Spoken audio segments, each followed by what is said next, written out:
Hello guys. तो आज था फिज़िक्स का पेपर एंड फिज़िक्स के पेपर में क्लास ट्वेल्थ में हम देखेंगे कि कौन कौन से ऑब्जेक्टिव आपके सही हैं नहीं है। ये हिंदी में है, मैं आंसर इंग्लिश में करूँगा आपको। ओके, तो देखते हैं। पहले वाले क्वेश्चन का आंसर था जेनर डायोड। आज पेपर में ही मैंने टिक लगा के रखे हैं, सारा कुछ है। ठीक है, तो आप अगर इसको देखते भी जाएंगे तब भी आपके क्वेश्चन सही हो जाएंगे। अगले वाले का है कॉपर वायर, फिर है इज़ लेस देन, फिर है आपका 1.6 मल्टीप्लाई 10⁻⁻19 कूलम। फिर अगले वाले में है the current on the coil. Okay, और ये जो एफ वाला पॉइंट था उसमें नन ऑफ दीज था, बिकॉज बाकी सभी नहीं होते हैं, उसमें इलेक्ट्रोमैग्नेटिक इंडक्शन आंसर होगा, जबकि वेव्स आंसर गलत हो जाएगा। Electromagnetic waves are produced by an accelerated charge. इसके बाद हम फिल इन द ब्लैंक्स देखेंगे। तो पहले वाले फिल इन द ब्लैंक्स में है गामा रेज, फिर अगले में है बार मैग्नेट, फिर है wheat stone bridge, concave lens, और ये है ए डॉट बी पर बार। ओके, फिर है scattering of light, then parallel. आगे देखेंगे हम मैचिंग में। तो मैचिंग में फर्स्ट ऑप्शन में जाना था हमारा ये फार्मूला डी ऑप्शन का। ठीक है, फिर आपका जाना था कौन सा, सेकंड वाले पर आपका होगा पोलराइजेशन ऑफ लाइट, थर्ड पर है आपका हर्ट्ज, चौथे पर है आपका यूनिट ऑफ एनर्जी, पांचवें पर है इलेक्ट्रोमैग्नेटिक इंडक्शन, और छठवां आंसर होगा आपका instrument of measuring current. Okay, फिर चलते हैं हम इन पर। ये कुछ आंसर ऐसे थे जो वन वर्ड में तो नहीं थे, वन सेंटेंस में थे। उस पर लिखा भी हुआ है write the answer in one sentence each. तो how does focal length of the lens depend on the power of lens. इसका आंसर मैंने ऊपर लिख के रखा हुआ है, देखिए।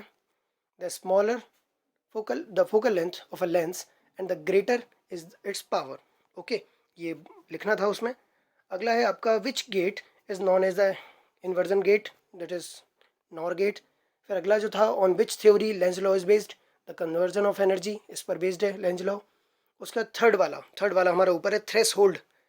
थ्रेशोल्ड क्या होता है, the minimum frequency of the incident radiation below which photo electric emission is not possible irrespective of the intensity of the incident radiation. ये कहलाता है आपका थ्रेशोल्ड फ्रिक्वेंसी। उसके बाद अगला, how can increase the magnification power of astronomical telescope. तो इसके लिए हम क्या करेंगे, decrease of the focal length F of the object. हमें उसके लिए क्या करना पड़ेगा, अगर मैग्निफिकेशन पावर को हमें बढ़ाना है, इंक्रीज करना है, तो हमें उसकी फोकल लेंथ को, ऑब्जेक्ट को, यानी कि ऑब्जेक्ट की फोकल लेंथ को हमें डिक्रीज करना होगा। What is the effect of insulated medium on the potential. इसके लिए हमें ये क्या करता है कि क्या इफेक्ट आ जाता है इंसुलेटेड मीडियम का पोटेंशियल के टाइम पर। तो जब पोटेंशियल के बीच में, इलेक्ट्रिक पोटेंशियल के बीच में अगर हम इंसुलेटेड मीडियम डालेंगे तो उससे डिक्रीज हो जाता है क्या, इलेक्ट्रिक फील्ड डिक्रीज हो जाता है। ठीक है, अगला देखें, what is the reason of the origin of displacement current. क्या रीज़न हुआ, कहाँ से ओरिजिन हुआ था डिस्प्लेसमेंट करंट का।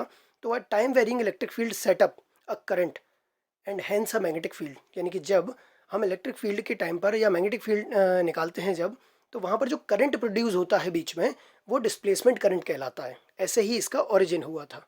ओके, उसके बाद बाकी के जो क्वेश्चन है वो आप देख रहे होंगे। ओम्स लॉ के दो लिमिटेशन, ये भी सिंपल था। किरचॉफ लॉ तो है ही इंपॉर्टेंट। लॉरेंज फोर्स, एम्पियर, दोनों ही सिंपल थे। इसके बाद सातवां क्वेश्चन। अब ओवरऑल पेपर की मैं बात करूं तो मैंने जो मॉडल पेपर कुछ दिन पहले आपको बनाकर दिया था, उस मॉडल पेपर में से अभी मैं देख रहा हूं कि 80% क्वेश्चन आपके फंस रहे हैं। मैं साफ कह रहा हूं, सातवां क्वेश्चन नहीं है, 13वां नहीं है, 15वां नहीं है, और 16वां नहीं है। बिकॉज इसमें है आपके सम्स हैं कुछ, और मैंने सम्स अपने पेपर में दिए ही नहीं थे। ओके, क्वेश्चन नंबर 8 सिंपल थे, ऊपर वाला नीचे वाला दोनों ही। इस वाले में आप पहला वाला आंसर कर सकते हैं, 9 वाले में सिंपल था ये।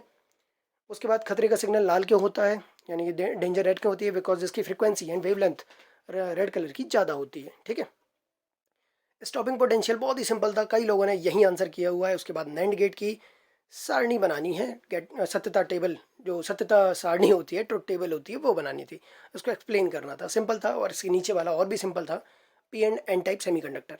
उसके बाद 13वां क्वेश्चन जो था वो मेरे उसमें से नहीं था, बट किसी सेल की विद्युत वाहक और ये सब, ये वाला क्वेश्चन आपको मिल जाएगा मेरे वाले मॉडल पेपर में। ओके, तो ये भी मॉडल पेपर में था। उसके बाद 14 नंबर का मीटर ब्रिज, ये सिंपल था, ये भी था मॉडल पेपर में। 15 नंबर का simple microscope and astronomical telescope, ये मैंने थोड़ा सा डिनाई कर दिया था, शायद ये ना आए, बट आ गया, तो ये मेरे मॉडल पेपर में नहीं था। बट फिर हम अगला क्वेश्चन देखें, 16वां। ये क्वेश्चन थे, सम्स थे, ये मैंने नहीं दिए थे, बट आप ये कर सकते थे। ठीक है, लॉजिक गेट्स थे, पी एन डायोड था, संधारित्र यानी कि कैपेसिटर भी था, ये सिंपल क्वेश्चंस थे। ऐसे ही कर करके हम देखें AC generator, last answer LCR circuit ये भी था। तो ऐसे करके अगर देखा जाए तो अगर आपने एससीएच के फिज़िक्स के मॉडल पेपर की तैयारी की होगी तो आपका 80% आंसर वहाँ से मिल जाएंगे आपको। और ये पेपर अगर मैं ऑन एवरेज बोलूँ कि एक एवरेज स्टूडेंट जो साल भर पढ़ के गया हो और उसने फिर भी ये पेपर जिसको टफ लगा हो, पेपर टफ है इज़ एक्चुअल, बट ये कहीं ना कहीं पेपर में आप 80% नंबर ला सकते हैं बड़े आराम से। ओके, सो आप सभी को बेस्ट ऑफ लक अगले पेपर के लिए। धन्यवाद।